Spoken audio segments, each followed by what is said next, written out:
네, 한 슈퍼마켓에 말하는 앵무새 한 마리를 기르고 있었습니다. 가게 입구에 있는 그 세장 안에서 오고 가는 손님들에게 안녕하세요, 안녕히 가세요 라고 인사를 합니다. 그런데 유독 그 동네 한 아주머니만 오면 못생겼다! 못생겼다! 라고 말하는 것입니다. 처음에는 이 아줌마가 기분이 아주 나빴습니다만 참았습니다. 그런데 매번 갈 때마다 못생겼다 라고 하자 이 아줌마는 가게 주인에게 저 새를 치워버리든지 아니면 저 버릇을 고쳐놓지 않으면 내가 다시는 여기에 오지 않겠다 라고 항의를 했습니다. 주인은 죄송하다며 버릇을 단단히 고쳐놓겠다 라고 이야기했습니다. 다음날 이 아줌마가 미운정이 들었는지 이놈이 어떻게 바뀌었을지 궁금해서 다시 가게를 찾았습니다. 가게를 찾은 아주머니와 눈을 마주친 이 새는 뒤로 획 돌아 앉아서 아주머니를 본체만치 했습니다. 그리고 이 아주머니는 매우 흡족한 마음에 장을 보고 이제 계산을 하고 나오는 길이었습니다. 그래도 가다가 이제 그 새 뒤통수에 대고 이놈 함부로 말하더니 꼴 좋다라고 이야기를 했습니다. 그러자 이 앵무새가 싹 뒤로 싹 돌아보면서 아줌마를 쳐다보는 것입니다. 그러더니 말 안 해도 알지? 라고 이야기하는 것입니다. 오늘 전할 말씀은 제가 굳이 길게 이야기 드리지 않아도 잘 알고 계시는 그 이야기입니다. 그저 다시 한번 듣고 우리가 마음에 새긴다라는 마음으로 하나님의 말씀에 귀 기울이시기 바랍니다. 오늘 전해드리는 말씀의 본문은 마가복음 11장 12절에서 22절 말씀이지만 이 본문을 중심으로 성경의 다른 이야기들과 함께 나누면서 본문으로 접근해 보고자 합니다. 여러분도 잘 알고 계시는 실제로 있었던 이야기입니다. 한 사람이 있었습니다. 그 사람은 하나님의 율법은 하나도 어기지 않고 다 지켰다고 자부하는 사람이었습니다. 그리고 그는 자신의 그러한 의의를 과시하고 싶었습니다. 그래서 소문에 가장 놀라운 깨달음을 전하는 랍비, 선생이라고 불리는 예수님을 찾아갑니다.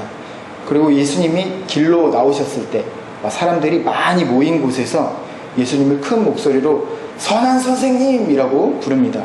이 선한 선생님, 제가 무엇을 해야 영원한 생명을 얻고 하나님의 나라에 들어갈 수 있겠습니까? 이미 예수님은 이런 말을 하는 그 사람의 의도를 잘 알고 있었습니다. 그래서 이렇게 이야기하십니다. 예수님은 왜 내가 나를 선하다고 하는 것이냐? 선한 분은 하나님 한 분뿐이시다 라고 이야기합니다. 이렇게 말씀하시는 것은 그 사람이 예수님을 특별한 사람으로 보고 있었기 때문에 선과 악 사이에 판단의 기준이 되는 것은 하나님 한 분뿐이시지 인간의 생각이 아니라는 것을 강조하기 위해서였습니다. 그리고 이렇게 얘기합니다. 그 사람에게 내가 아는 대로 하나님의 말씀들을 지키라 라고 이야기해 줍니다. 그렇습니다. 이제 그 사람에게는 기회가 왔습니다. 자신의 의의를 드러낼 기회가 왔습니다. 그는 선생님, 예수님의 말이 떨어지자마자 선생님, 그것은 제가 어렸을 때부터 다 지켜온 것들입니다. 아마 자신은 자신이 부자가 된 것이 다 이렇게 하나님의 말씀을, 하나님의 모든 계명들을 다 지켰기 때문이고 또 그래서 자신이 복을 받은 것이라며 모든 그런 복을 인정받고 싶었던 것 같습니다. 하지만 예수님은 그가 원하는 대답을 주지 않습니다. 그러나 그에게 가장 필요한 대답을 해주셨습니다. 예수님은 그 사람을 사랑하는 마음으로 그윽하게 쳐다보셨습니다. 그윽하게 쳐다보셨습니다. 그리고 정말 사랑하는 마음으로 그 사람에게 이야기합니다. 내게 아직도 한 가지 부족한 것이 있구나.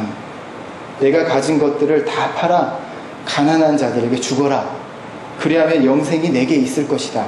그리고 와서 나를 따르거라. 예수님의 이 대답을 들은 그 사람은 어떻게 돌아갔습니까?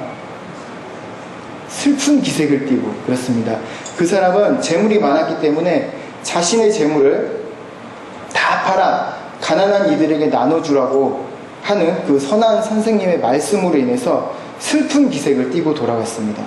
이 부자가 슬픈 기색을 띈 이유는 무엇 때문일까요? 예수님이 하신 말씀 따위는 안 들여버려도 괜찮았을 텐데 말입니다. 그는 율법을 잘 알고 있었기 때문에 예수님의 말씀이 무슨 말씀인지 바로 이해할 수 있었습니다. 하지만 자신이 가진 것들과 깊은 깨우침 사이에서 근심하지 않을 수가 없었습니다. 그렇다면 예수님이 하신 말씀이 무슨 의미라는 것입니까? 그저 가난한 이웃을 사랑하라는 그런 말씀이었을까요? 또 한 가지 이야기를 생각해 보겠습니다. 어부들이 밤 그물질을 마치고 포구에 자신들의 배 위에서 밤새 사용한 그물들을 손보고 있었습니다. 그 중에 베드로와 안드레도 있었습니다. 저쪽 편에는 아버지와 종들과 함께 그물을 손질하고 있는 야고보와 요한도 있습니다. 예수님께서 이들에게 다가와 말씀하십니다.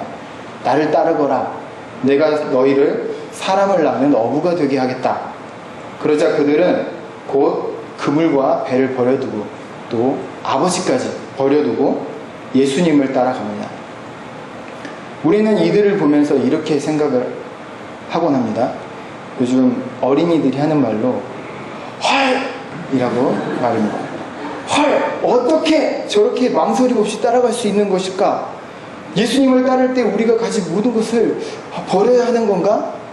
나 못 버리겠는데 어떡하지? 이렇게 생각을 하곤 합니다. 여담입니다만은 우리가 성경을 볼 때, 이 말씀을 묵상할 때 가져야 하는 관점이 있습니다.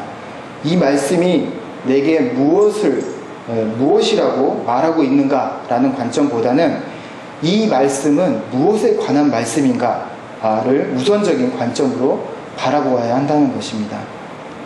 예수님께서 이 어부 제자들을 부르실 때 이 제자들이 곧 그물과 아버지까지 배와 모든 것을 버려두고 예수님을 따랐으니 우리도 그렇게 따르자고 말씀을 이해한다면 그들이 어떻게 그렇게 결정할 수 있었는지에 관해 이해하지 못한 채 우리 마음속에는 내가 왜 이렇게 해야 되는 거지? 라는 그런 불만이 점점 쌓여가게 됩니다. 제자들이 즉시 예수님을 따를 수 있었던 것은 당시의 문화와 관련지어서 이해를 해볼 수 있습니다. 성경에는 버려두고라고 표현되어 있지만 이것은 어떤 쓰레기를 버리는 것처럼 그런 버린다는 의미가 아니라 맡겨둔다는 의미로 이해하는 것이 좋습니다.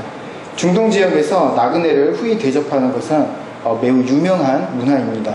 이것은 사막 지역에서 생존하기 위해 발생한 문화인데 일면식도 없는 일을 할지라도 그 지역을 여행하는 나그네를 대접함으로 그가 생존할 수 있게 하고 또 자신이 그러한 여행자가 나그네가 되었을 때 자신도 그러한 대접을 받음으로 생존할 수 있게 되는 것입니다. 이러한 관점에서 예수님의 제자들은 자신의 물건들을 자신의 이웃들에게 맡긴 것입니다. 이후에 자신이 필요로 할 때 또 요구할 때 그것들을 그들이 다시 채워줄 것이라는 그런 문화적인 이해가 공유되고 있었기 때문입니다. 하지만 부자는 재물이 많아도 너무 많았기 때문에 그것들을 다 팔아서 가난한 이웃들에게 맡길 그런 엄두가 나지 않았습니다. 가진 것으로 말미암아 누리고 있는 것들이 많았고 또 재물이 자신의 손을 모두 떠난다면 그러한 지금 누리고 있는 안락과 그런 여유 또 사람들의 우러러봄을 누릴 수가 없을 것이라고 불안한 마음이 있었을 것입니다. 또 가난한 이들이 자신에게 다시 돌려줄지도 미지수입니다. 하지만 무엇보다도 그가 염려한 것은 그가 알고자 했던 영생의 방법에 대해 하나님의 율법이 말씀이 이야기하고 있는 것과 또 자신의 욕심이 부딪히고 있다라는 그 사실에 이러지도 못하고 또 저러지도 못하면서 근심하며 슬픈 기색으로 예수님 주변에 모인 사람들을 해치고 터벅터벅 돌아간 것입니다. 그렇다면 예수님께서 말씀하신 그 영생의 방법이라는 것은 무엇일까요? 말 안 해도 여러분 잘 아시겠지만 그것은 하나님을 믿는 것입니다. 오늘 본문 말씀 22절에서 예수님께서는 하나님을 믿으라 라고 말씀하십니다.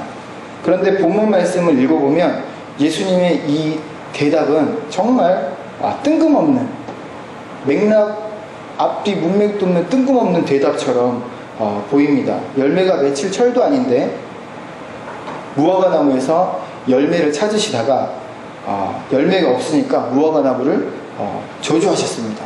그리고 다음날 가보니까 무화과나무가 뿌리부터 말라서 죽어버렸습니다. 이 사건을 지켜보던 제자들이 예수님께 무화과나무가 말라버렸습니다, 선생님, 주님이라고 이야기하자 예수님께서는 하나님을 믿으라 라고 이야기하신 것입니다.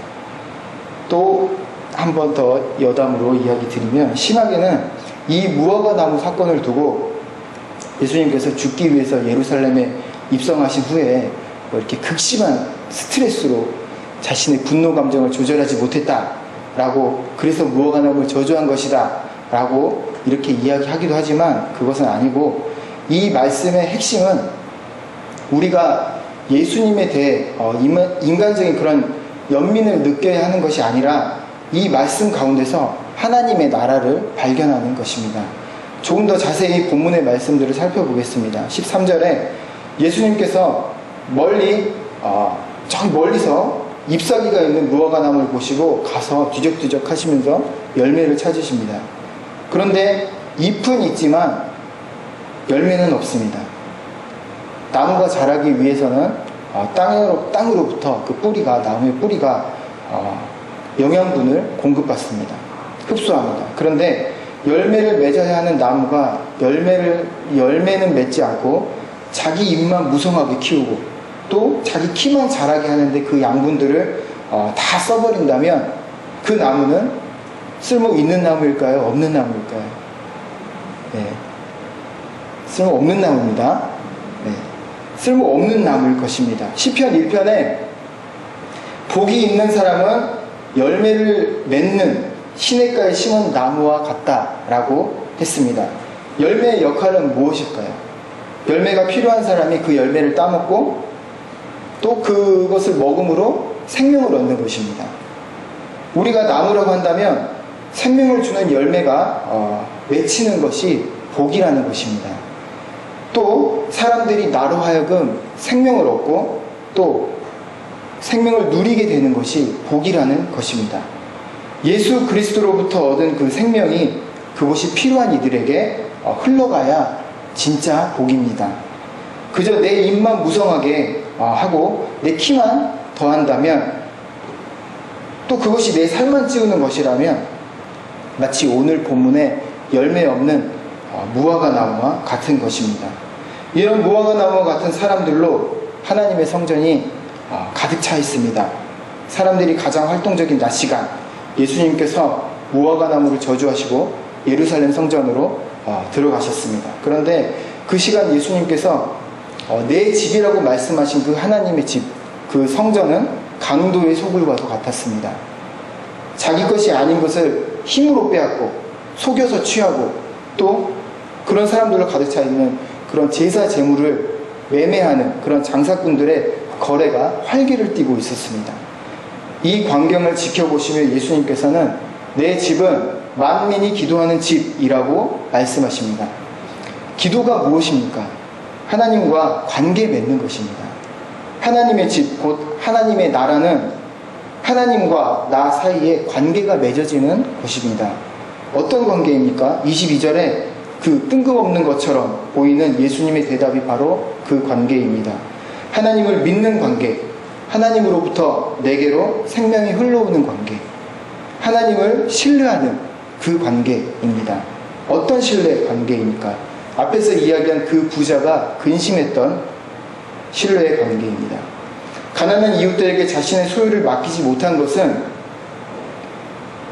자신이 가진 것들이 아까워서이기도 하지만 그 이전에 그 더 깊은 곳에서 하나님에 대한 신뢰가 없었다는 것입니다. 먼저 당시의 어떤 문화적인 통념에 따라서 생각을 해보면 부자는 내가 이 모든 것들을 가난한 자들에게 맡기면 그 가난한 이들이 내가 이것들을 필요로 할 때 내게 돌려줄 수 있겠는가를 고민했을 것입니다. 결론은 그렇지 못하다는 것이었을 것입니다. 하지만 그렇지 못할 경우에도 하나님께서 나의 필요를 채워주실 것이라는 그 믿음이 부자에게는 없었다라는 것입니다. 부자는 하나님을 신뢰하지 못하고 있는 자신의 모습을 발견한 것입니다. 하나님의 나라는, 영생은 하나님에 대한 그 믿음으로 얻는 것인데 그 믿음이 자신에게 없다는 사실을 그 부자가 깨달은 것입니다. 기계적으로 말씀을 따라 살고 모든 것을 다 지켰다는 것을 자기 의로 삼으며 자기 마음만 살찌운 그런 꼴이었던 것입니다. 열매는 없이 말입니다. 열매가 없다는 것은 나눌 생명이 없다는 것입니다. 생명을 나누지 못하는 나무는 쓸모없는 나무입니다. 사람도 마찬가지입니다. 생명을 나누지 못하는 사람은 자기 배만 섬기는 사람과 같습니다. 곧 우상숭배입니다.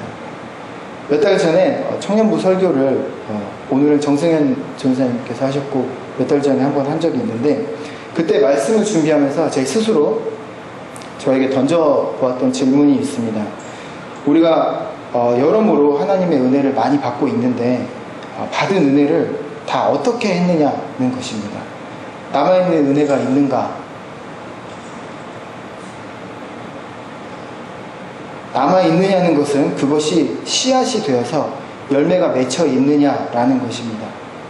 그런데 가만히 생각해 보니까 한편으로는 항상 하나님의 은혜에 목마른 채로 은혜를 찾는 제 모습들을 발견할 수 있었지만 열매는 없었다라는 것을 또 발견하게 되었습니다. 시냇가에 심은 나무인지 겨인지는 그 열매를 통해 알 수가 있습니다. 하나님의 은혜는 우리 삶의 모든 영역에 어디에나 충만하여 우리에게 영양분을 공급합니다. 하지만 바람에 날리는 겨는 양분을 흡수할 수 없기 때문에 아무리 영양분이 충만한 곳에 있어도 열매를 맺지 못합니다. 그러므로 우리는 우리의 상태를 되돌아보고 또 심각하게 고민해 보아야 합니다. 그러면서 살아야 할 것입니다. 나는 무엇인가? 겨인가? 열매 맺는 나무인가? 또 나만 살찌우고 있는 나무인가? 생명의 통로가 되는 나무인가? 오늘 본문 22절에 하나님을 믿으라는 예수님의 말씀에 대해서 또 한번 생각해 봅시다. 근심하며 돌아간 부자를 보면서 제자들에게 부자가 하나님의 나라에 들어가는 것은 낙타가 바늘길을 통과하여 나가는 것보다 어렵다라고 말씀하십니다. 그러자 제자들은 그럼 누가 천국에 갈 수 있습니까? 라고 항변적으로 이야기를 합니다. 이 물음에도 예수님은 오늘 본문 22절 말씀처럼 사람으로서는 할 수 없으되 하나님으로는 그렇지 아니하니 하나님으로서는 다 하실 수 있느니라 라고 말씀하셨습니다. 그러므로 하나님을 믿으라 라는 것입니다. 삶의 모든 순간마다 하나님을 신뢰하고 사람으로서는 불가능하다고 생각될 때조차 하나님을 신뢰함으로 이웃을 사랑하는 삶, 또 하나님께 기도함으로 신뢰의 관계 맺는 삶을 멈추지 말라는 것입니다. 그렇다면 이 하나님을 믿는 삶이라는 것은 어떤 삶을 말하는 것일까요? 다시 시편 1편을 한번 살펴보겠습니다. 복 있는 사람은 2절에 오직 여호와의 율법을 즐거워하여 그 율법을 주야로 묵상하는 자라고 이야기합니다. 이 말은 하나님의 말씀이 밤낮으로 삶의 중심이 되고 생각의 중심이 되어서 내가 아닌 그 말씀을 기준으로 선과 악을 판단하며 하나님의 말씀을 떠나지 않는 그러한 삶이라고 이야기합니다. 시편 1편 1절에서 말하는 악인 또 죄인 오만한 자와 같은 사람은 어떤 사람들입니까? 말씀을 떠난 자들입니다.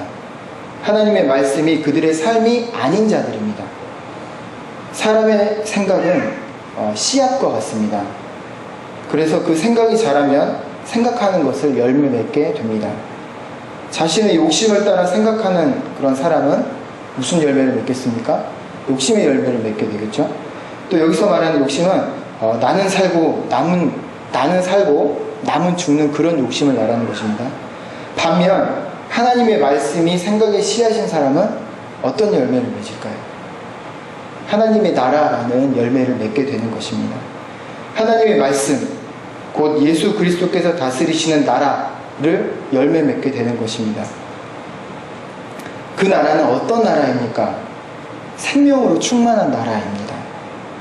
모두가 함께 행복한 나라입니다.